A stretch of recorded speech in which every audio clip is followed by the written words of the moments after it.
అయితే నేను దేవునిని ఆశ్రయించుదును, దేవునికే నా వ్యాజ్యమును అప్పగించుదును. ఆయన పరిశోధింపజాలని మహాకార్యములను, లెక్కలేనని అద్భుత క్రియలను చేయువాడు. ఆయన భూమి మీద వర్షము కురిపించువాడు, పొలముల మీద నీళ్లు ప్రవహింపచేయువాడు. అట్లు ఆయన దీనులను ఉన్నత స్థలముల్లో నుంచును, దుఃఖపడి వారిని క్షేమమునకు లేవనెత్తును. దేవునికి మహిమ కలుగును గాక. హల్లెలూయా. గుడి వచ్చిన మీ అందరికీ కూడా నా వందనాలు చెల్లిస్తున్నాను. మరొక ఆదివారం దేవుని సన్నిధిలో చేరి దేవుని మాట ధ్యానం చేసుకోవడానికి దేవుడు ఇచ్చిన గొప్ప అవకాశం. యోబు గ్రంథంలో 5వ అధ్యాయము 8వ వచనం నుంచి మనం చూసుకున్నట్లయితే భక్తుడు అంటున్నాడు, అయితే నేను దేవుని ఆశ్రయించుదును, దేవునికి నా వాక్యమును అప్పగించును.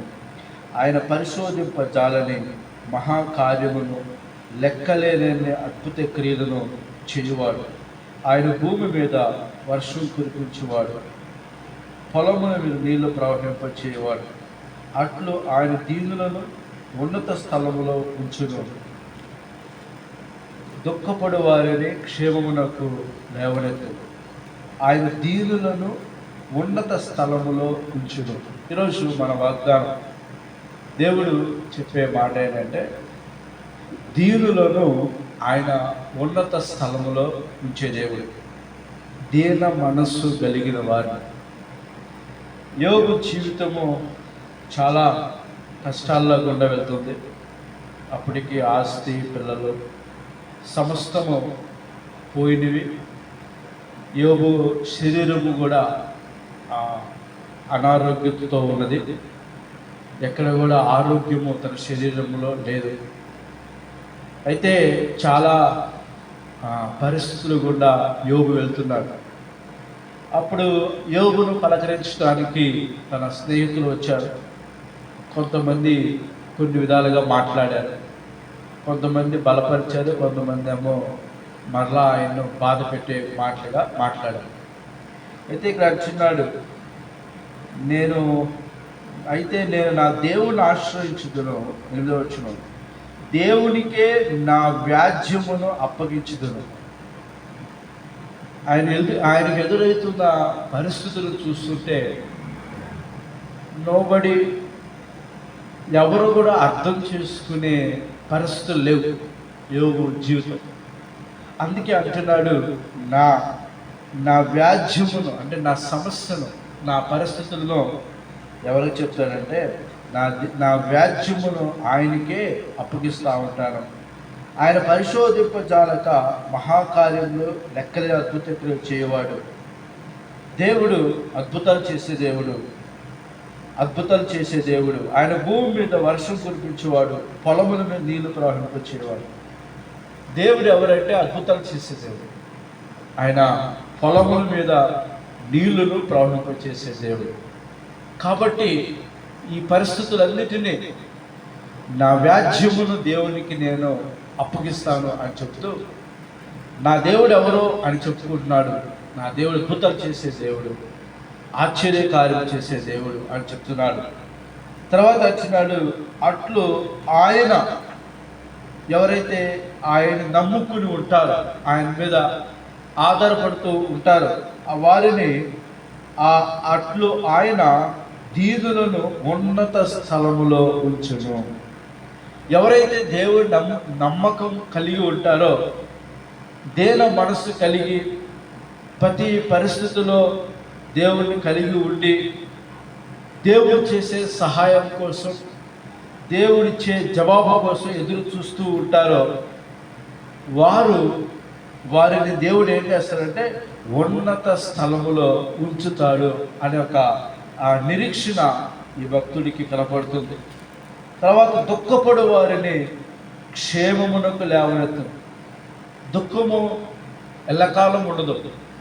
ఆ దుఃఖము పడేవారిని కూడా దేవుడు ఏం చేస్తాడంటే క్షేమానికి, మేలుకరంగా మారుస్తాడు. కాబట్టి దీన మనస్సు మన జీవితాల్లో కూడా కలిగి ఉండాలి. ప్రభువును ఆరాధించే మనం, దేవుణ్ణి ఆరాధించే స్తుతించే మనందరం కూడా దీన మనస్సు కలిగిన వారిగా ఉంటే ఒకానొక రోజున ఆయన ఉన్నత స్థలములో ఎక్కిస్తాడు. చూడండి, బైబిల్లో యేసు ప్రభు గురించి యేసు ప్రభువే చెప్తున్నాడు ఆ మాట.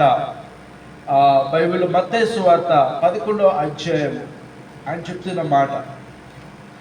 మత్తయి సువార్త 11వ అధ్యాయము 28వ వచనం కాడి నుంచి మనం చదువుకుందాం. ప్రయాసపడి భారము మోసుకొనుచున్న సమస్త జనులారా నా యొద్దకు రండి, నేను మీకు విశ్రాంతి కలుగజేతును. నేను సాత్వికుడను దీన మనసు గలవాడను గనుక మీ మీద నా కాడి ఎత్తుకొని నా యొద్ద నేర్చుకొనుడి, అప్పుడు మీ ప్రాణములకు విశ్రాంతి దొరుకును. ఏలయనగా నా కాడి సులువుగాను నా భారము తేలికగాను ఉన్నవి. ఈ లోకంలో మనకి దీన మనస్సు కలిగిన వ్యక్తి మొట్టమొదటిగా మనకి ఎవరు కనపడతారంటే యేసుక్రీస్తు కనపడతారు. ఈ లోకంలో యేసు ప్రభు జన్మించిన కానించి చనిపోయేంత వరకు ఎంత దీనుడుగా ఉన్నాడో ఒక్కసారి మనం పరిశీలన చేసుకుంటే, ఆయన పుట్టుకే ఒక దీన స్వభావం కలిగిన ఒక దీన స్థితిలో పశువుల పాకలో ఆయన జన్మించాడు. పశువుల పాకలో ఆయన సృష్టికర్త, సమస్తము తన నోటి మాట చేత కలుగు చేసే దేవుడు. తాను తలుచుకుంటే ఒక 5 స్టార్ హోటల్లోనో పెద్ద పెద్ద హోటల్లోనో ఆయన జన్మించవచ్చు. ఆయన వేసే ప్రతి అడుగు, ఆయన చేసే ప్రతి పని ఆయన్ని వెంబడించే వారికి ఒక మాదిరికరమైన జీవితాన్ని ఆయన చూపిస్తాడు. అందుకే ఇక్కడ అన్నాడు, నేను దీన మనసు కలవాడు. మనం ఆరాధించే దేవుడు ఎవరంటే దీన మనస్సు గలవాడు. అందుకే ఆయనను ఉన్నత స్థలములో అన్ని నామముల కన్నా పైనామం యేసు నామము హెచ్చించబడింది అన్నిటికీ నామము కన్నా. చూడండి, ఆ జన్మ దినము కాడి నుంచి మనం చూసుకున్నట్లయితే ఒక పశువుల పాకలో జన్మించాడు. కొద్ది రోజుల తర్వాత వాళ్ళ అమ్మతో వాళ్ళ నాన్నగారితో కలిసి వడ్రంగమెంట్ చేశాడు. ఆ తర్వాత 30 సంవత్సరాల నుంచి సేవ చేస్తున్న సమయంలో కొంతమంది శిష్యులు అంటారు, మీరు ఎక్కడుంటారో చెప్పు, మేము వస్తామంటే, మనిషి కుమారుడు తలవాల్చుకోవటానికైనా ఏం లేదంట, స్థలం లేదు.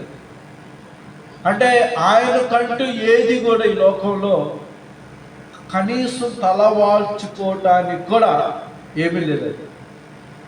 అంటే ఆయన చెప్పే ఒక గొప్ప సందేశం ఏంటంటే, ఈ లోకంలో మనం ఏది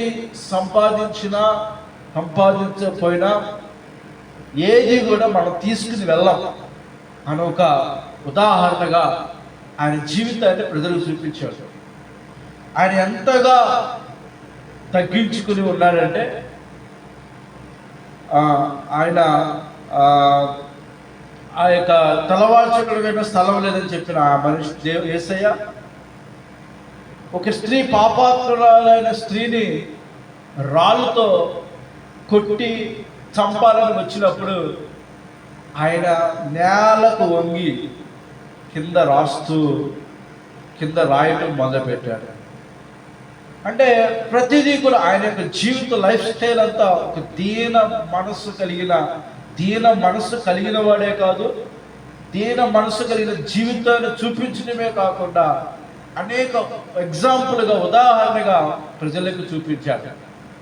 ఆయన మాటల్లో దీన మనస్సు, ఆయన ప్రవర్తనలో దీన మనస్సు, ఆయన నడవడికలో దీన మనస్సు, ఆయన చేసే పనుల్లో కూడా దీనత్వం కనపడుతుంది, అంటే తగ్గింపు కనపడుతుంది. ఈరోజు యేసు క్రీస్తుని వెంబడించే వారికి ఇలాంటి లక్షణం చాలా చాలా అవసరం. ఈ దీన మనస్సు అనేది, నేను యేసుని వెంబడించుతున్నాను, యేసును ఆరాధిస్తున్నాను అంటే సరిపోదు, కానీ యేసులో ఉన్న ఈ లక్షణం ఏంటి? లక్షణం అంటే దీన మనస్సు కలిగిన లక్షణం. ఆయన జీవితం మొత్తం మనం చూసుకున్నట్లయితే ఎంతగానో తను తాను తగ్గించుకున్నాడు. అందుకే మత్తయి సువార్తలో అంటున్నాడు ఇక్కడ, ప్రయాసపడి భారము మోసుకునుచున్న సమస్త జనులారా నా యొద్దకు రండి, నేను మీకు విశ్రాంతినిస్తాను. హల్లెలూయా. ప్రజలు భారంతో వెళ్తున్నారు.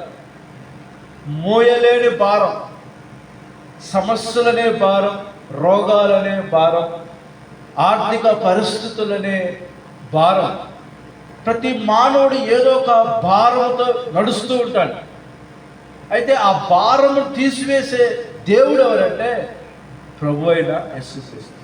ఆయన అంటున్నాడు ప్రజలతో, ప్రయాసపడి భారం మోయలేక, కుటుంబాన్ని మోయలేక, పరిస్థితులు మోయలేక, ఈ లోకంలో ఎదురయ్యే కష్టాలు శ్రమలను తట్టుకోలేక నిరాశ నిస్పృహతో బాధపడుతున్న నా ప్రజలారా ఏమన్నాడు, నా యొద్దకు రండి, నేను మీకు విశ్రాంతి కలిగి చేస్తాను.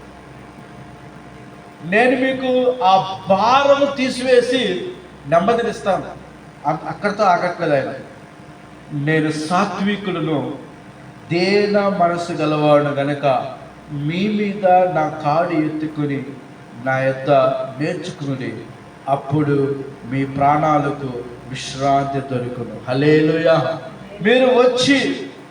మీరు వస్తే మీకు విశ్రాంతి దొరుకుతుంది. రావటమే కాదు, నా యొద్దకు వచ్చి మీరు నేర్చుకోండి. ఏం చేయాలంట? నేర్చుకోవాలి. ఆదివారం ఆరాధనకు మనం ఎందుకు వస్తామంటే నేర్చుకోవడానికి, వాక్యమును విని దాన్ని మనం పాటించాలని, ఆ వాక్యం విని మనం నేర్చుకోవాలి. అలా కాకుండా వాక్యం విని అది విడిచిపెట్టేస్తే, అది నేర్చుకోకుండా విడిచిపెట్టేస్తే అది విన్నా కూడా ఉపయోగం లేదు. స్కూల్లో వెళ్ళిన పిల్లలకి నేర్చుకోవాలి. టీచర్ చెప్పిన మా పాఠాలు నేర్చుకోవాలి. 60 మంది ఉంటే దాదాపు 30-40 మంది, కనీసం 25 మంది అయినా శ్రద్ధ కలిగి ఉంటారు. కొంతమంది అల్లర్చులర్గా ఆ స్కూల్లో ఉంటారు, కొంతమంది పట్టించుకుని, కొంతమంది ఆటలాడు నిద్రపోతూ ఉంటారు, కొన్ని రకరకాలు ప్రవర్తిస్తారు.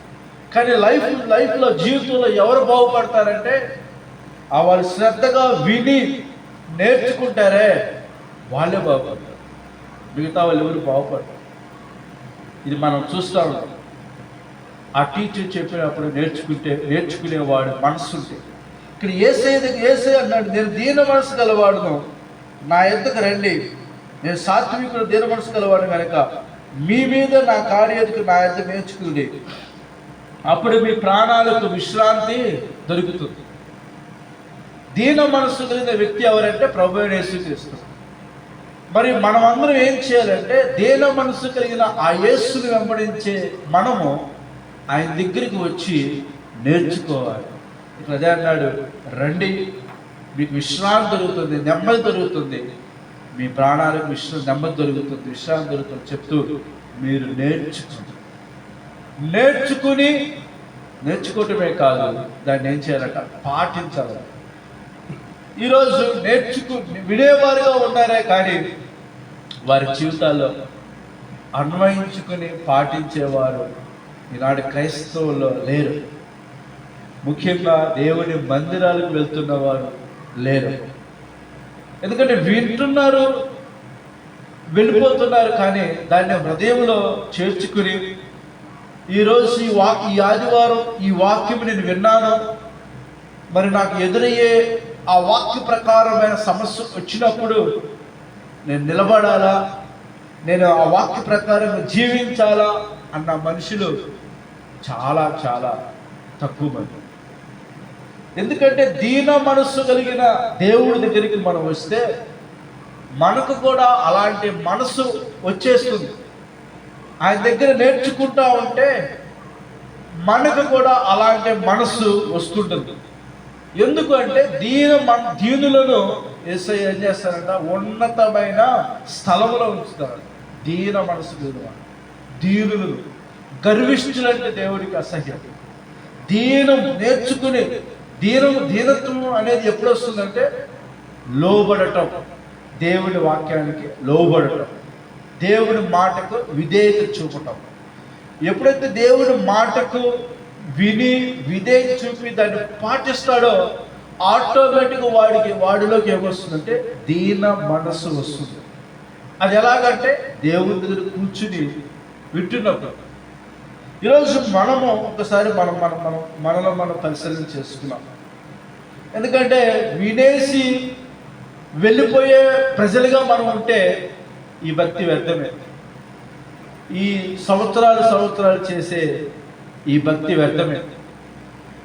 విని ఈ వారంలో ఈ వాక్యం విన్నప్పుడు ఈ వారానికి ఎదురయ్యే ఈ వాక్య ప్రకారం ఎదురయ్యే సమస్యకు మనం నిలబడినప్పుడే అది మన హృదయానికి, మన జీవితానికి అది ఉపయోగపడుతుంది.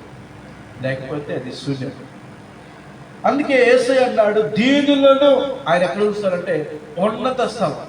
ఆ దీనత్వం ఎక్కడ వస్తుందంటే ఆయన అంటున్నాడు, నా దగ్గరికి రండి, నేను మీకు విశ్రాంతి ఇస్తాను, నేను దీన మనసు కలిగివాడును, సాత్వికుడును, మీ ప్రాణాలకి ఏం జరుగుతుందంటే విశ్రాంతి జరుగుతుంది. చూడండి, మత్తయి సువార్త 5వ అధ్యాయంలో ఒక్కొక్క మాట ఆయన అంటున్నాడు. మత్తయి సువార్త 5వ అధ్యాయం 5వ వచనం, సాత్వికులు ధన్యులు, వారు భూలోకమును స్వతంత్రించు. సాత్వికం, ఇది కూడా సిమిలర్గా ఒకే మీనింగ్ వస్తుంది. సాత్వికము, దీన మనస్సు, ఇవన్నీ తగ్గింపు ఆ మాటకు దగ్గరగా ఉంటాయి. మాట డిఫరెంట్గా ఉన్నా మీనింగ్ మాత్రం ఒకటే వస్తుంది. కాబట్టి ఈ సాత్వికమైన మనసు తిన్నవారు భూలోకములో ఏం చేస్తారంట, స్వతంత్రించు. దానికి ది బెస్ట్ ఎగ్జాంపుల్ దేవుడు ఒక ఆయన చూపించాడు. చూడండి, సంఖ్యాకాండం 12వ అధ్యాయము 1వ వచనం. సంఖ్యాకాండం 12వ అధ్యాయం 1వ వచనం మనం చూసినట్లయితే, మోషే కూషు దేశపు స్త్రీని పెండ్లి చేసుకొని ఉండిన గనుక అతడు పెండ్లి చేసుకున్న ఆ స్త్రీని బట్టి మిరియాము అహరోన్లు అతనికి విరోధముగా మాట్లాడిరి. వారు మోషే చేత మాత్రమే యెహోవా పలికించిన, ఆయన మా చేతను పలికింపలేదా అని చెప్పుకొనగా యెహోవా ఆ మాట వినెను. మోషే భూమి మీదనున్న వారందరిలో మిక్కిలి సాత్వికుడు. యెహోవా, మీరు ముగ్గురు ప్రత్యక్షపు గుడారమునకు రండని హఠాత్తుగా మోషే అహరోను మిరియాములకు ఆజ్ఞ ఇచ్చెను. ఆ ముగ్గురు రాగా యెహోవా మేఘ స్తంభంలో దిగి ప్రత్యక్షపు గుడారము యొక్క ద్వారమునొద్ద నిలిచి అహరోను మిరియాములను పిలిచెను. వారిద్దరూ రాగా ఆయన, నా మాటలు వినుడి, మీలో ప్రవక్త ఉండిన యెడల యెహోవానకు నేను దర్శనమిచ్చి అతడు నన్ను తెలుసుకున్నట్లు కలలో అతడితో మాట్లాడుదును. నా సేవకుడైన మోషే అట్టివాడు కాడు, అతడు నా ఇల్లంతట్లో నమ్మకమైన వాడు. దేవునికి మహిమ కలుగును గాక. హల్లెలూయా. ఇక్కడ మనం చూసుకున్నట్లయితే మోషే ఒక స్త్రీని వివాహం చేసుకున్నప్పుడు ఆ మోషే యొక్క అన్న అహరోను, మోషే యొక్క అక్క మిరియాము మోషే మీద సనగటం, కోపపడటం ఇక్కడ మనం చూస్తాం. మోషే చేసిన పని ఇంట్లో వాళ్ళకి నచ్చల, కానీ ఆ పని దేవుడికి ఇష్టమైంది. మరి ఏ ఉద్దేశంతో దేవుడికి అది ఇష్టమైందో అది దేవుడికి మాత్రమే తెలుసు, మనకు అర్థం కాని విషయం. అయితే అది దేవుడికి ఇష్టమైంది, కానీ ఇంట్లో వాళ్ళకి అది ఇష్టపడలేదు. అలా వివాహం చేసుకోవటం ఇష్టపడలేదు. అప్పుడు దేవుడు మోషే మీద అహరోను మిరియాము కోపపడుతుంటే దేవుడే కలుగు చేసుకుని వచ్చి మాట్లాడుతున్నాడు. ఏమంటానంటే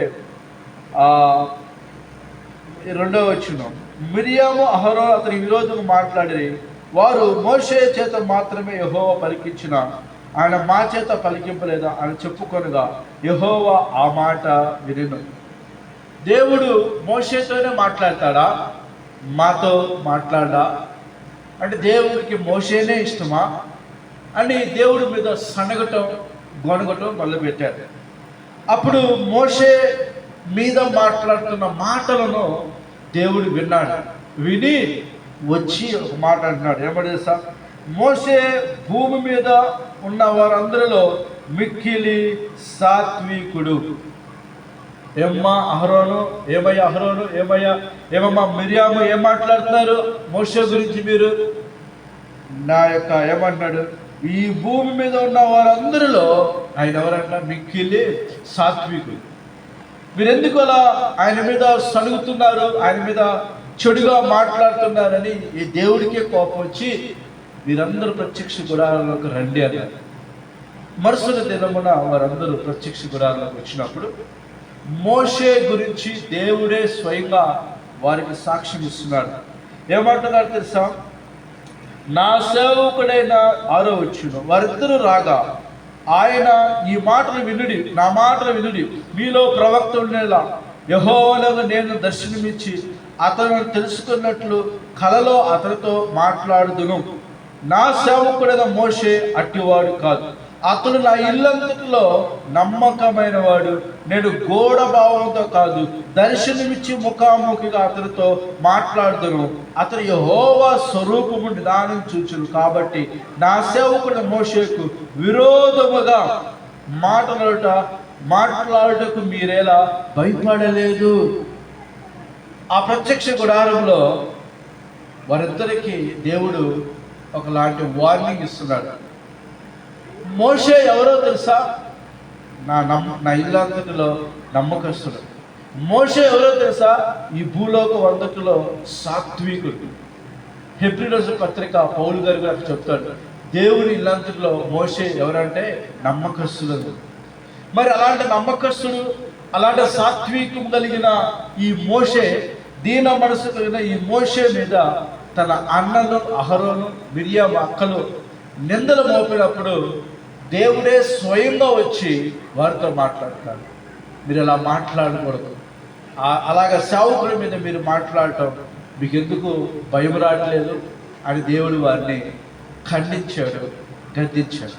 అంటే ఇక్కడ మనం తీసుకోవాల్సిన ఒక మాట ఏంటంటే, మోషే అంత సాత్వికుడు భూమి మీదే లేదు అని గొప్ప సాక్ష్యం చెప్తున్నాడు దేవుడు. అంటే మోషే గురించి ఇంకొక వ్యక్తి సాక్ష్యం ఇవ్వట్లేదు, మోషే గురించి ప్రజలు సాక్ష్యం ఇవ్వట్లేదు, కానీ మోషే గురించి ఎవరు ఇస్తున్నారంటే దేవుడు సాక్ష్యం ఇస్తారు. కాబట్టి మన గురించి కూడా సాక్ష్యం ఎవరు ఇవ్వాలంటే దేవుడు ఇవ్వాలి. ఇక్కడ అంటున్నారు కదా, మోషే ఈ భూమి మీద ఉన్న వారందరిలో మిక్కిలి సాత్వికుడు, దీన మనస్సు కలిగిన వాడు. హల్లెలూయా. మరి ఇలాంటి దీన మనస్సు కలిగిన వాడిని దేవుడు ఊరికనే ఉంచాడా? ఆయన ఎక్కలేనంత ఎత్తైన ఉన్నత స్థలంలో ఎక్కించాడు. ఇశ్రాయేలు ప్రజలందరినీ నడిపించే ఒక పెద్ద నాయకుడు చేశాడు. కానాను దేశాన్ని తీసుకుని వెళ్ళటానికి మోషేను ఎన్నుకున్నాడు. ఎవరిని ఎన్నుకోలేదు, మోషేనే ఎన్నుకున్నాడు. ఎందుకంటే మోషేను పైరూపం చూడలేదు, కానీ మోషే హృదయాన్ని చూసాడు దేవుడు. సముద్రాన్ని మనము చూస్తాం, కానీ దానిలో ఉన్న ఉప్పును మనం చూడలేము. మనుషులను చూస్తాం, కానీ మనిషిలో ఉన్న మనస్సును మనం చూడలేము. అలాగే దేవుడు, మనము కూడా మనుషులను చూస్తాం, కానీ హృదయాన్ని చూసేవారు ఎవరంటే దేవుడు. హృదయ రహస్యాలు ఎరిగిన వాడు ఎవరంటే దేవుడు. అందుకే మోషే గురించి అంత గొప్ప సాక్ష్యము తన అన్నకి, తన అక్కకి చెప్తున్నారు. నా భూలోకం అందరిలో ఆయన అంత సాత్వికుడు లేడు, నా ఇల్లంతటిలో నమ్మకస్తుడు మరొకడు లేడు. అంత గొప్ప సాక్షుడు. అందుకే మోషేను ఇశ్రాయేలుకు ఒక నాయకుడిగా చేశాడు. కానాను దేశాన్ని తీసుకువెళ్ళటానికి ఒక నాయకుడిగా వచ్చి ఆయన్ను ఒక రకంగా చూస్తే మోషేకు మాటలు రావు. ఆయన అంటాడు, నాకు మాటలు రానివాడిని అయ్యా, నోటి మాధ్యం గలవాడిని, నత్తివాడిని. నువ్వు నత్తివాడైతే నాకెందుకు? నీ హృదయం నాకు నచ్చింది, నీ యథార్థత నాకు నచ్చింది, నీ మనస్సు నాకు నచ్చింది, కాబట్టి నేను వాడుకుంటాను.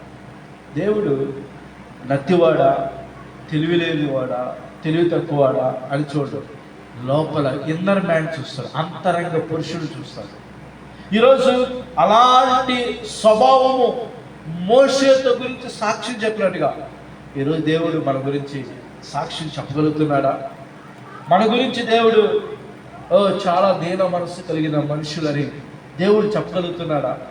దీనత్వం కలిగిన ప్రజలని దేవుడు మన గురించి, ఇతరులు మన గురించి చెప్పుకోగలుగుతున్నారా? అలాంటి సాక్ష్యము లేకపోతే మన ఆత్మీయ జీవితం వ్యర్థం. ఎందుకంటే దీనులను దేవుడు ఏం చేస్తాడు? ఉన్నత స్థానం, ఉన్నత స్థానం. మోషే ఎక్కడో ఉండే మోషే, ఎక్కడో మారు మూలన ఉండే మోషే ఇశ్రాయేలీయులు దాదాపు 20 లక్షల మంది ప్రజలకు ఒక నాయకుడిగా ఉండి నడిపించడం అంటే ఇంపాసిబుల్, అది అసాధ్యము. But possible with God. దేవుడికి సమస్తము సాధ్యం. దేవుడు ఆయన పెట్టి నడిపించాడు. అలాగే మోషే కూడా దేవుడి దగ్గర నేర్చుకున్నాడు. దీన మనసు మీద వాడిగా ఉన్నాడు, దీనత్వం మీద వాడిగా ఉన్నాడు. అనేక సార్లు మోషే మీద ఇశ్రాయేలు సనిగారు, గొనిగారు, తిట్టారు. అబ్బో, రకరకాలుగా ఆయన మానసికంగా కృంగదీశారు. కానీ ఎక్కడ కూడా ఆయన నమ్మిన దేవుణ్ణి ఆయన విడిచిపెట్టాల. ఆయన కలిగి ఉన్న విశ్వాసాన్ని ఎక్కడ విడిచిపెట్టాల. కారణం ఏంటంటే అనుదినము ఆయన దేవుడితో కలుసుకునేవాడు. మోషే మనుషులతో ముఖాముఖిగా మాట్లాడినట్టు దేవుడు మోషేతో ఏం చేశాడంట? మాట్లాడాడు. అనుక్షణము దేవుడితో మోషే కలుసుకునేవాడు. అందుకే మోషే రోజు ఒకసారి అంటాడు, అయ్యా నీ సన్నిధి నాకు తోడుగా రాకపోతే నేను ఇక్కడి నుంచి వెళ్ళలేను. అంతే, నువ్వు నాకు తోడు లేకపోతే నేనేమి చేయలేను. ఐఎమ్ నథింగ్ అన్నాడు. అంటే అక్కడే దేవుడి యొక్క మోషే యొక్క హృదయం ఏంటో దేవుడికి అర్థమైంది. అబ్బా, అంటే ప్రతిదీ కూడా ఈయన నా మీద ఆధారపడుతున్నాడు, నన్ను నమ్ముకుంటున్నాడు, నా మీద విశ్వాసం ఉంచుతున్నాడు అని ఎంత తగ్గించుకుని ఈ విధంగా జీవిస్తున్నాడని దేవుడు గుర్తించి మోషేను ఒక నాయకుడు, లీడర్గా చేశాడు. ఈరోజు మన జీవితాలు ఒకసారి, ఎందుకంటే విని వెళ్ళిపోతే ఏముండదు, దాని తగ్గ ఆశీర్వాదం అంతంత మాత్రంగానే ఉంటాయి. విన్నది మనం ఇంప్లిమెంట్ చేయాలి. మన హృదయంలో ఆ మాటలు పెట్టుకుని, ఇప్పుడు శ్రమ వచ్చినప్పుడే కదా వాక్యం గుర్తు రావాలి. కష్టం వచ్చినప్పుడే మనకు ఆ వాక్యం గుర్తు పెట్టుకుని ఆ వాక్యాన్ని మనం బేస్ చేసుకుని మనం నిలబడాలి. ఇప్పుడు షడ్రక్, మెషక్, అబేద్నెగోలు, దానియేలు అన్నాడు, రాజు మీరు ఎవరైనా ప్రార్థన చేస్తే సింహబోన్లో వేస్తానన్నా. అయినా కూడా ఆయన డోంట్ కేర్ అనుకున్నాడు. ఎవరు? దానియేలు. నథింగ్, సింహబోన్లో కదా, ఇంకా దాని యొక్క తలకాలు పెట్టిన ఏం కాదు. అంటే ఆ తెగింపు ఎప్పుడొచ్చిందంటే ఆయనకు దేవుడి మీద ఉన్న విశ్వాసం. షడ్రక్, మెషక్, అబేద్నెగో అంటారు, మీరు మొక్కకపోతే తీసుకెళ్ళి అగ్నిగుండం పడేస్తాం. I don't care. మేము భయపడం, అగ్నిగుండం కాదు కదా, ఇంకా 7 చేయండి, ఇంకో 10 చేయండి, పడేసినా మా ప్రాబ్లం లేదు, చస్తే చస్తాం, బతికితే దేవుని స్తోత్రం. ఆ తెగింపు ఎలా వచ్చిందంటే వారు ఏ విశ్వాసం కలిగి ఉన్నారో, దేవుడి మీద ఎంత నమ్మకం వారు కలిగి ఉన్నారో మనం చూస్తున్నాం. కానీ మనకు కూడా ఆ పరిస్థితి వచ్చినప్పుడు తెగింపు ఉండాలి. దేవుడి కోసం నిలబడే వ్యక్తిగా మనం ఉన్నట్లయితేనే అలాంటి ఆత్మీయ జీవితం మనకు దొరుకుతుంది. లేకపోతే నలుగురిలో నారాయణ లాగా, గుంపులో గోవింద లాగా, వాళ్ళే సరిగ్గా లేదు కదా మనదే ఉందిలే అని ఇతరులు పోల్చుకునే వారిగా మనం ఉన్నట్లయితే మన భక్తి అంత ఆత్మీయత కాదు. ఇప్పుడు అన్నీ బాగున్నప్పుడు ఏది ఉండదు. ఆ పరిస్థితి వచ్చినప్పుడే అక్కడ నువ్వు నిలబడాలా. ఆ పరిస్థితి వచ్చినప్పుడే మనం అక్కడ నిలబడాలా. ఆ యొక్క విషయం వచ్చినప్పుడు ఎస్, నేను ఈ టైంలో దేవుడి కోసం నేను నిలబడాలి. అందుకే ఒక పెద్ద ఎగ్జాంపుల్ కూడా చాలా చోట్ల చెప్పాం. యేసు ప్రభువును మీరు విడిచిపెట్టేవారుగా ఉన్నట్లయితే మీ దగ్గర ఉన్న బైబిల్, ఫొటోస్ అన్నీ పడేసేసి తొక్కుకుంటూ వెళ్ళిపోండి. యేసు కావాలంటే మాత్రం నిలబడండి, లేకపోతే మిమ్మల్ని పేల్చి పడేస్తామని చెప్పారు. అందరూ కూడా బతుకుంటే బఠానీలు అమ్ముకొని బ్రతకొచ్చు అని అందరూ బైబిల్లో ఆ యొక్క పోస్టర్లో వేసే బొమ్మ కలిగిన బొమ్మలు అన్ని పడేసి ఉమ్మి వేసి వెళ్ళిపోయారు. ఒక అమ్మాయి మాత్రం, మీరు చంపిన చిన్నపిల్ల బిలో 10-15 years, 15 సంవత్సరాల పిల్లతో మీరు చంపినా పర్లేదు, నేను యేసుని విడిచిపెట్టాను. నేను యేసును విడిచిపెట్టను, ఆ బైబిల్ నేను పడేయను అన. ఇప్పుడు పరిస్థితి వచ్చింది కాబట్టి ఆ క్షణాన ఆ అమ్మాయి నిలబడింది. ఇప్పుడు నిలబడిన వాళ్ళు విశ్వాసలా, నిలబడకోకుండా పారిపోయిన వాళ్ళు విశ్వాసలా? ఆ అమ్మాయి నిలబడింది. ఈరోజు మనం కూడా నిలబడే వ్యక్తులుగా ఉండాలి. ఆ నిలబడాలంటే దీన మనసు కావాలి. దీన మనసు కావాలంటే ఆయన దగ్గరికి రావాలి. ఆయన దగ్గరికి వచ్చి మనం ఏం చేయాలి? నేర్చుకోవాలి. అందుకే యేసు అన్నాడు, నేను దీన మనసు గలవాడు. చూడండి, ఫిలిప్పీ రాసిన పత్రిక ఆయన యొక్క వ్యక్తిత్వం, ఆయన యొక్క మరణం వరకు కూడా ఎలాగా దీనత్వం కలిగి ఉన్నాడు. ఫిలిప్పీ రాసిన పత్రిక 2వ అధ్యాయము మనం అందరం అనేక సార్లు మనం చూస్తూ ఉంటాం. ఈ వచనాలు 2వ అధ్యాయం 5వ వచనం, క్రీస్తు యేసును కలిగిన ఈ మనస్సు మీరు కలిగి ఉండండి. ఆయన దేవుని స్వరూపం కలిగిన వాడై ఉండి దేవునితో సమానముగా ఉండుట విడిచిపెట్టకూడని భాగ్యమని ఎంచుకొనలేదు కానీ మనుషుల పోలికగా పుట్టి దాసుని స్వరూపము ధరించుకుంది, తన్ను తానే రిక్తునిగా చేసుకొనెను. తన్ను తానే రిక్తునిగా తన్ను తానే దేవుడై ఉండి దేవుడి స్వభావాన్ని విడిచిపెట్టి దాసుడుగా ఈ భూమి మీదకి వచ్చి ఆయన జీవించి చివరికి మరణానికి కూడా ఎలా అప్పగించుకున్నాడంటే తను తాను తను తాను రిక్తునిగా చేసుకున్నాడు. ఆకారమున్న మనిషిగా కనపడ్డాడు. మరణం పొందినంతగా, సిలువ మరణం పొందినంతగా విధేయత చూపిన వాడే తను తాను తగ్గించుకుంది. హల్లెలూయా. తను తాను ఆయన ఏం చేశాడంటే అక్కడ ఆ హంబుల్నెస్, ఆ ఒబీడియన్స్, ఆ లోని అంటే తగ్గింపు, ఇవన్నీ కూడా ఎందుకు ఆయన ఒక క్షణమే తప్పించుకోవచ్చు, ఆ శిక్ష నుంచి ఆయన పక్కకు తొలగొచ్చు, నాకెందుకు ఈ కష్టమని. కానీ ఎందుకు అంటే అంత తగ్గించుకునే కారణం ఏంటంటే మన కోసం, ఈ లోకంలో ఉన్న మనుషులందరి కోసం ఆయన తను తానే సింహాసనాన్ని విడిచిపెట్టుకుని భూమి మీదకి రావటం అంటే అది ఎవ్వడు చేయలేదు. ఉన్నత స్థితి నుంచి కింద స్థాయికి రావాలంటే చాలా కష్టం. ఒక పెద్ద ఒక పూరి గుడిసెలోకి వెళ్ళాలంటే చాలా కష్టం. అంటే ఎంత తగ్గించుకోవాలంటే ఆ సింహాసనం విడిచిపెట్టి రావటం ఒక ఎత్తు, మరలా ఆ గుడిసెలోకి వెళ్ళాలంటే వంగి వెళ్ళాలి, అది ఇంకా కష్టం. అంత పెద్ద ఆయన ఇంత పెద్ద పేదవాడి దగ్గరికి రావటం అంత అవసరం లేదు, కానీ అంత తగ్గించుకు రావడం అంటే అది మామూలు విషయం కాదు. యేసు ప్రభువు కూడా ఎందుకయ్యా ఆయన తను తాను దాసునిగా, ఎందుకయ్యా తను తాను దీనుడిగా ఈ భూమి మీదకి వచ్చాడంటే ఎప్పుడు మనం గుర్తుపెట్టుకోవాలి, మనల్ని రక్షించడం, మన పాపముల నుంచి, మన అతిక్రమం నుంచి, మన దోషాల నుంచి మనల్ని రక్షించడానికి. అందుకే మన యొక్క మాదిరి ఎవరంటే యేసు ప్రభు. ఆయన దీన మనసు లేనివాడు కాబట్టి సిలువ మరణం పొందేంత విధముగా తను తానే ఏం చేశాడంట, అప్పగించుకున్నాడు, రిక్తునిగా చేసుకున్నాడు, అంత శ్రమను పిలిచాడు. మరి ఈరోజు యేసు కోసం ఏ శ్రమ మనం అనుభవిస్తున్నాం ఒకసారి ఆలోచించండి.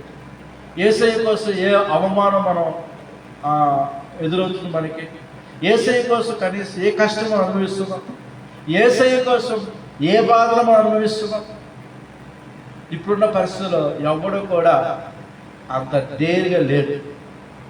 యేసుని కోసం అమ్మటానికని సిద్ధంగా ఉన్నాడు, కానీ ఇది 30 వెండి అమ్మినట్టుగా, ఇస్కరియోతు ఏదో అమ్మినట్టుగా యేసుని విడిచిపెట్టడానికని సిద్ధంగా ఉన్నాడు, కానీ యేసుని వెంబడించేవారు మాత్రం చాలా తక్కువ మంది ఉన్నారు.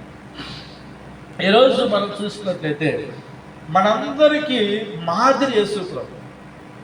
మరి మనం ఏం మాదిరి చేస్తున్నాం? అంత తగ్గించుకుని, అంత దీనుడిగా, అంత దరిద్రుడిగా, కొరింథీ పత్రికలో ఆయన దరిద్రుడిగా, దీనుడిగా ఈ భూమి మీదకి వచ్చాడు. దరిద్రుడిగా, బట్టలు కూడా లేనివాడు, అసలు ఏమీ లేనివాడుగా దరిద్రుడిగా వచ్చాడు. అంత దరిద్రుడిగా వచ్చిన దేవుణ్ణి అవసరం ఉన్నప్పుడు మనం వాడుకుంటున్నాం, అవసరం ఉన్నప్పుడు మనం దేవుడిని వెంబడిస్తున్నాం, అవసరం ఉన్నప్పుడు మనం దేవుడిని అడుగుతున్నాం. మన అవసరం ఉన్నప్పుడు మాత్రం దేవుడిని విడిచిపెడుతున్నాం. మనకు బాగున్నప్పుడు దేవుడిని విడిచిపెడుతున్నాం. మన కష్టం వచ్చినప్పుడు, మనకు బాధ వచ్చినప్పుడు దేవుడు అడుగుతున్నాం. కానీ అసలు ఆయన చేసిన త్యాగము ఒక మనిషి గుర్తుపెట్టుకుంటే, ఆయన ఎంత దీనుడిగా తగ్గించుకుని ఈ భూమి మీదకి వచ్చి ఆయన చేసిన త్యాగాన్ని ప్రతి క్షణము మనం గుర్తుపెట్టుకోవాలి. ఏదో రొట్టె ద్రాక్ష రసం తీసుకునేటప్పుడే దానిని మనం జ్ఞాపకం చేసుకోవటం కాదు, కానీ అనుక్షణము ఆయన నిజంగా వెంబడించేవారం అయితే, నిజంగా ఆయన్ని మనం పాటించేవారం అయితే, ఈరోజు మనం ఎలా నిలబడుతున్నాం, ఎంత దీనంతో మనం కలిగి ఉన్నాం, ఏ విధంగా మనం ఆయన వెంబడిస్తున్నాం, ఒకసారి మనం పరిశీలన చేసుకో. అందుకే అంత దీనుడిగా ఆయన తగ్గించుకున్నాడు కాబట్టి తండ్రి అని యెహోవా ఏం చేసి తెలుసా, అందుచేత పరలోకమందు ఉన్నవారు కానీ, భూమి మీద ఉన్నవారు కానీ, భూమి క్రింద ఉన్నవారు కానీ, ప్రతి వారి మోకాలు యేసు నామము వంగునట్లు. అసలు ఈరోజు ప్రతి ఒక్కరు మోకాలు వచ్చి ప్రార్థన చేస్తున్నారంటే ఏ నామం ప్రార్థన చేస్తున్నారంటే యేసు క్రీస్తు నామం. ప్రతి భూమి మీద కానీ, భూమి కింద పరలోక ప్రతి ఒక్కరు, ప్రతి వారి నాలుక తండ్రి దేవుడి మహిమార్థమై యేసు క్రీస్తు ప్రభువుని ఒప్పుకున్నట్టు దేవుడు ఆయన అధికముగా హెచ్చించి ప్రతి నామమునకు పైనామమును ఆయనకు అనుగ్రహించును. దేవుడు ఆయనను అధికముగా ఏం చేశాడంట, హెచ్చించాడు. దీనులను ఉన్నత స్థలములోకి ఆయన వెళ్ళాడు, హెచ్చించబడ్డాడు. రావటం ఎలా వచ్చాడు, దీన మనసు దీనవాడిగా వచ్చాడు. ఆయన ఇప్పుడు ఎలా ఏమవుతున్నాడు, అధికముగా ఆయన అత్యధికంగా ఆయన హెచ్చించబడ్డాడు. చూడండి, ఈరోజు యేసయ్య మనకి ఇక్కడ మాదిరి కనబడుతున్నాడు. అంత తగ్గించుకున్న యేసయ్య, అంత దీనంతో కలిగిన యేసయ్యలో మనం వెంబడిస్తున్నాం.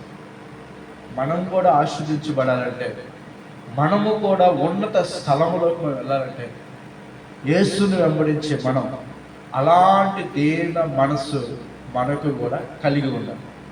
కలిగి ఉండాలంటే ఆయన దగ్గరికి రావాలి. ఆయన దగ్గరికి వచ్చి ఏం చేయాలి, వస్తే సరిపోతుందా, కాదు, వచ్చి నేర్చుకోవాలి. నేర్చుకుంటే ఏమొస్తుంది, మన ప్రాణాలకు ఏమొస్తుందంట, విశ్రాంతి కలుగుతుంది. ఈ సీక్రెట్ సరిగ్గా అవగాహన ప్రజలకు అర్థం కావట్లేదు కాబట్టి సరిగా దేవుని మందిరాలకు రాలేదు. ఈ విషయము వారి మైండ్స్కు బుర్రకెక్కినట్టయితే దేవుని సన్నిధిని వారు విడిచిపెట్టరు, దేవుని పాదాలను వాళ్ళు విడిచిపెట్టరు. పేతురు ఇంటికి యేసయ్య వెళ్ళాడు. పేతురు ఇంటికి యేసయ్య వెళ్తే పేతురు నీళ్ళు కాలు కొడుతున్నాడు.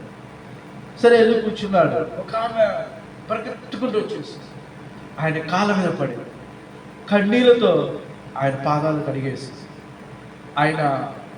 ఆమె యొక్క వెంట్రుకలతో ఆయన పాదాలను తుడిచింది. అప్పుడు అక్కడ అందరూ పాపాత్మురాలు ఎందుకు ఇలా అలా చేస్తుంటే వేపట్టలేదండి, ఆమె నెట్టేయచ్చు కదా అని అంటారు. అసలు యేసయ్య వచ్చిందే పాపులను రక్షించడానికి. అంటే వీళ్ళు ఏమనుకుంటున్నారు, మేము సోపాలు భక్తులు, మేము చాలా భక్తి పరులు, మాలాంటి భక్తి పరులు మరొకరు లేరు అనుకుంటున్నారు. కానీ ఆ స్త్రీ వచ్చి ఏమంటుందంటే, నేను పాపినైనా, ఎంత ఎక్కువ ప్రేమిస్తే అంత ఎక్కువ పాపాలు ఏమవుతాయి అంటే క్షమించబడతాయి. ఆమె తను తాను తగ్గించుకుని ఆయన పాదాల దగ్గర పడిపోయి, అయ్యా నన్ను క్షమించు అని కన్నీరుతో ఆమె పాపము సమస్తమును ఆయన పాదాల దగ్గర కడగటం, ఆయన పాదాలను కన్నీరుతో కడగటం మొదలు. ఆ రోజు నుంచి అంటున్నాడు, యేసయ్య సమాధానంగా దానమై వెళ్ళమ్మా. ఈరోజు ఒకసారి మనం ఆలోచిద్దాం. మనకు దీన మనసు ఒక లక్షణం మనం రావాలంటే నేర్చుకోవాలి. చదువు బాగా అబ్బాలంటే నేర్చుకోవాలి, చదవాలి, స్కూల్కి వెళ్ళాలి, నేర్చుకోవాలి. దీన మనసు అనేది మనకు అబ్బాలంటే మనము దేవుని దగ్గర రావాలి, వస్తే సరిపోదు. వచ్చిన వాళ్ళు ఏం చేయాలి, నేర్చుకోవాలి. నేర్చుకున్న వారు ఏం చేస్తారు? పాటించాలి. ఈ 3 చేసేయాలి. వాళ్ళు ఉన్నత స్థలములకు దేవుడు వారిని తీసుకెళ్తారు. నాకు ఈరోజు ఖాళీగా ఉంది కాబట్టి నేను ఈరోజు దేవుడి సన్నిధికి వస్తాను. మిగతా రోజు నాకు ఖాళీ లేదు, నేను సో బిజీ, నాకు చాలా కార్యక్రమాలు ఉన్నాయి, ఫంక్షన్లు ఉన్నాయి, లేకపోతే ఇంకోటి ఎన్నో బిజీగా ఉన్నానంటే నేర్చుకోవడం చాలా కష్టం. నేర్చుకునే స్వభావం మనకు ఉన్నట్లయితే అన్నిటిని ఏం చేస్తామంటే అధిగమించి రాగలుగుతాం. ఈరోజు విశ్వాసులకి గొప్ప ఛాలెంజ్ ఏంటంటే నేర్చుకోవటానికి ఇష్టపడతాను. నేర్చుకోవాలంటే రావాలి, వస్తే నేర్చుకుంటాను, వింటాం, విన్నదా పాటిస్తాం, నేర్చుకుంటే పాటిస్తాం. కానీ ఆ రావటం అనేది ఒక పెద్ద కష్టంగా సైతాన్ చేసే ఒక పెద్ద ఆయుధం ఏంటంటే మనుషులను ఆయన దగ్గరకు రానికోకుండా. ఎందుకు? మనుషులను ఏం చేస్తుందంట? బిజీ చేసేస్తారు. బిజీ. ఈరోజు మనుషులు ఏయో విషయాల్లో బిజీ అయిపోతున్నారు. గాలి ఊరకనే పీల్చుకుంటున్నాం కదా, డబ్బులు ఇస్తామా? ఓట్ల ఊరకనే ఫ్రీగా పీల్చుకుంటాం. కాసేపు దేవుడు గాలి ఆపేస్తే చచ్చిపోతాం. ఆక్సిజన్ లేకపోతే ఆ మనిషి చచ్చిపోతాడు. ఆక్సిజన్ లేకపోతే ఆ మనిషి చచ్చిపోతాడు. చూడండి, ఈరోజు మనం దేవుని మాటలు మనం వినేవారంగా, ఆ యొక్క మాటలను ప్రతి మనం నడుచుకునే వారంగా మనం ఉన్నాం. చూడండి మరొక మాట, యాకోబు రాసిన పత్రిక 4:6 అక్కడ కూడా అంటున్నాడు, అందుచేత దేవుడు అహంకారులను ఎదిరించి దీనులకు కృప అనుగ్రహించును అని లేఖనము చెప్పుచున్నది. కాబట్టి దేవునికి లోబడి ఉండుడి, అపవాదిని ఎదిరించుడి, అప్పుడు వాడు మీ వద్ద నుండి పారిపోవును. దేవునికి స్తోత్రం, హల్లెలూయా. ఇలా అంటున్నాడు కదా యాకోబు పత్రికలో, దేవుడు ఆయన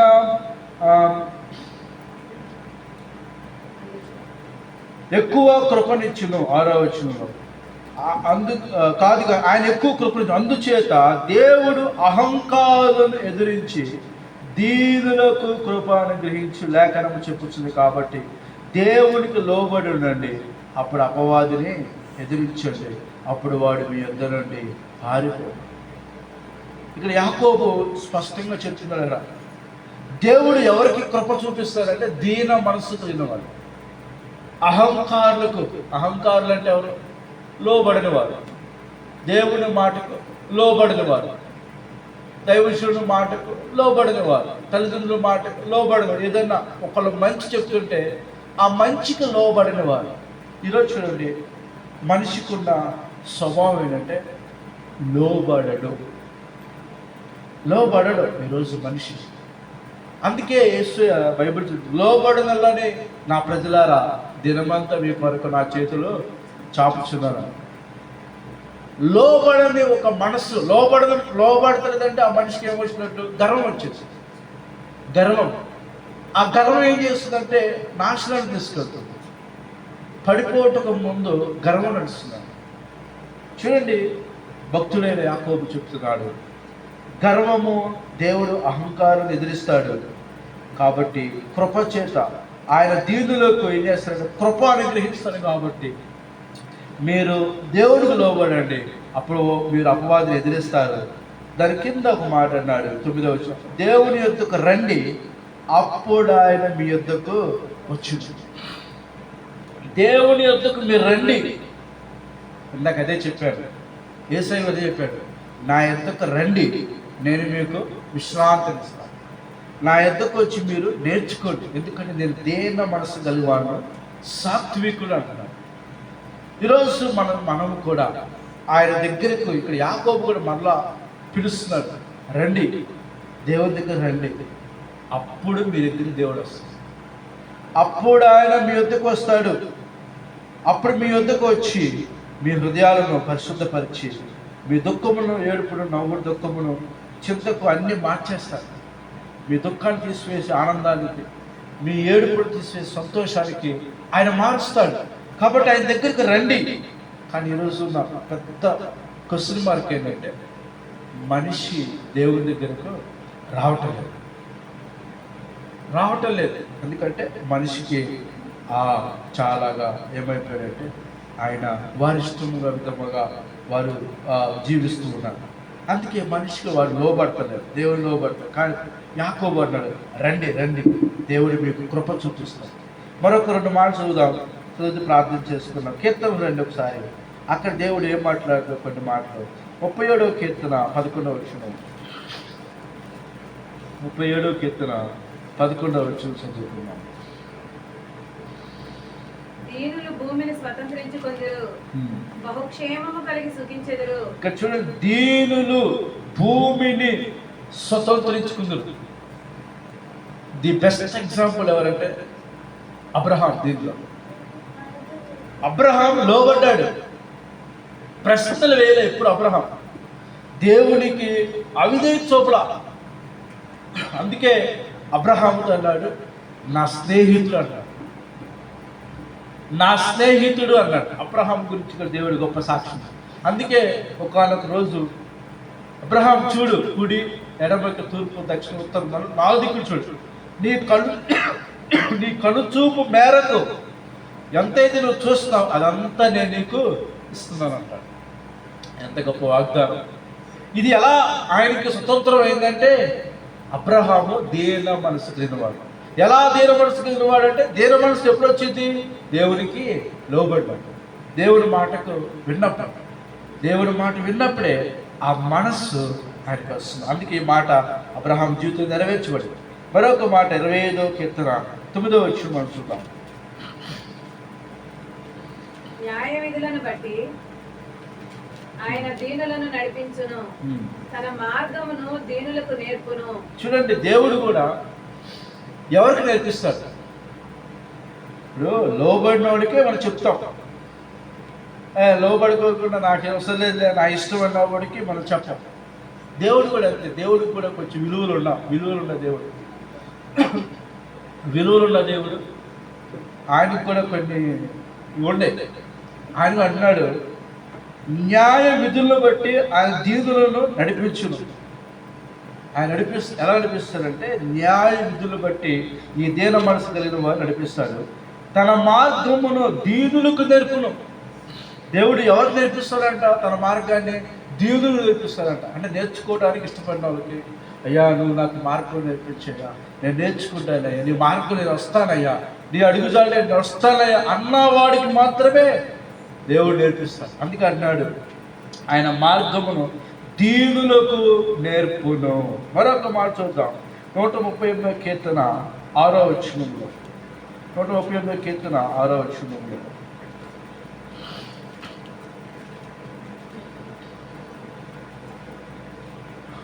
యెహోవా మహోన్నతుడైనను, ఆయన దీనులను లక్ష్యపెట్టెను. ఆయన దూరం నుండి గర్విష్ఠును బాగుగా ఎరుగును.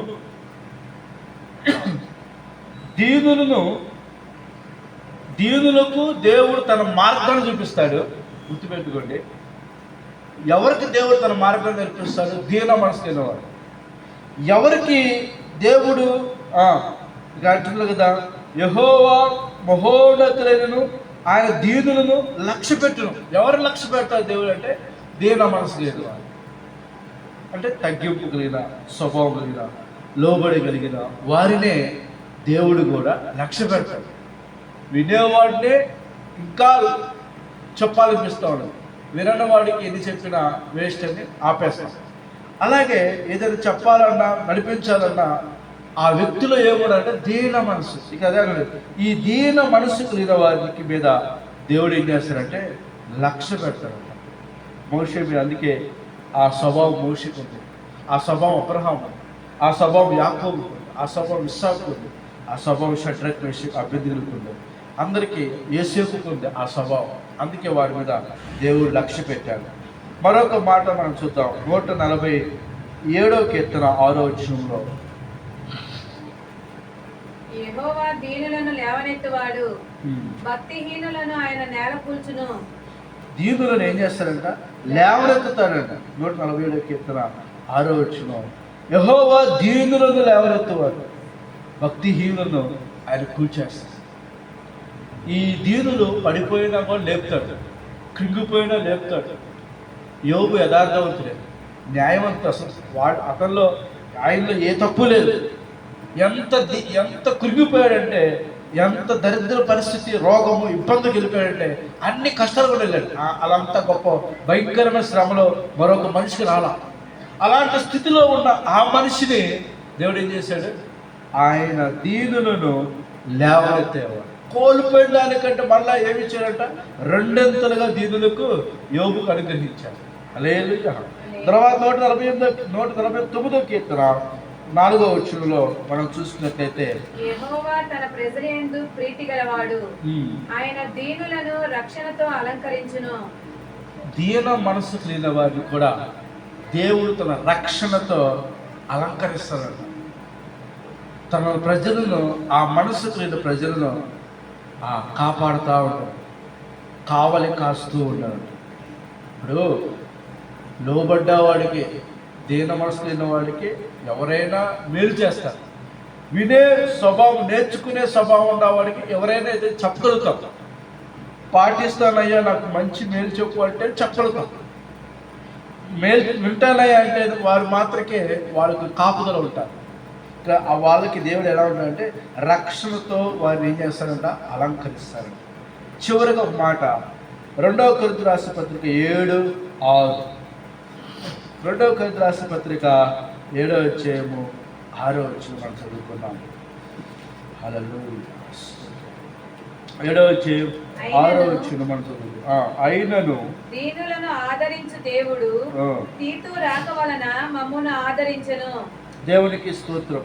చూడండి, పౌలు గారు దీనులను ఆదరించి దేవుడు తీతు రాక వలన మమ్మును ఆదరించింది. తీతు రాక వలన మాత్రమే కాకుండా అతడు మీ అత్యాభిలాషను, మీ ఎండలార్పు, నా విషయం మీకు అత్యాశని మాకు తెలుపుచు తాను మీ విషయంలో పొందిన ఆదరణ కూడా మమ్మను ఆదరించిన కనుక నేను మరి ఎక్కువగా సంతోషించి తిని. చూడండి, ఇక్కడ దీనులను ఆదరించే దేవుడు తీతు రాక వల్ల కూడా మేమేమయ్యామంటే ఆదరించబడ్డాం. దీన మనసు కలిగిన వారు ఎప్పుడు ఇతరులను ఆదరించేవారుగా ఉంటారు. ఇప్పుడు తీతు రావటం వలన దేవుడు ఎలాగైతే దీనులను ఆదరిస్తాడో, తీతు రావటం కూడా మాకెంతో ఏం కలిగిందంట? ఆదరణ కలిగింది. ఎవరు ఆదరిస్తారంటే దీన మనస్సు కలిగిన వారు మాత్రమే ఇతరులను ఏం చేస్తారంటే ఆదరిస్తారు.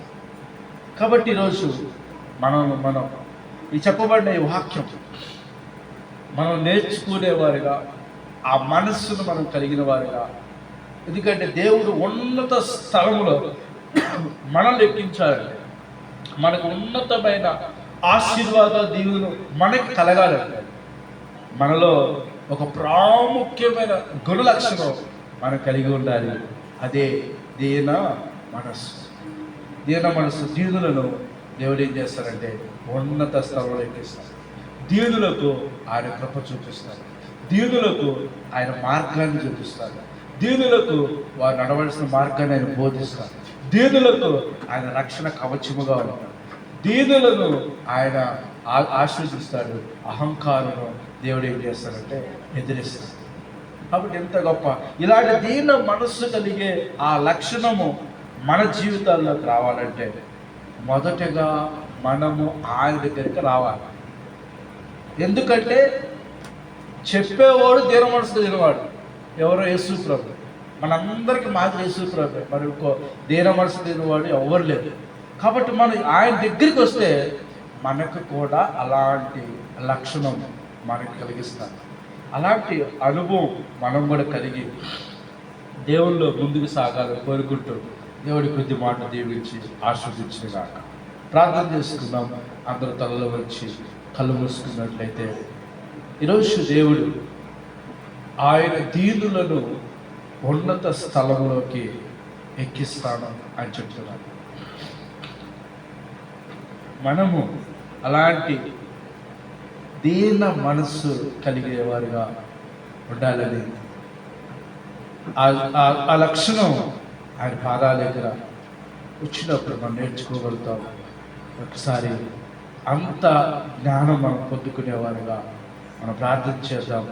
అందరూ కళ్ళు మూసుకుని ఎవరికి వారు కొద్ది నిమిషాలు చెప్పబడిన మాటల ప్రకారం మనం ప్రార్థన చేసుకుందాం.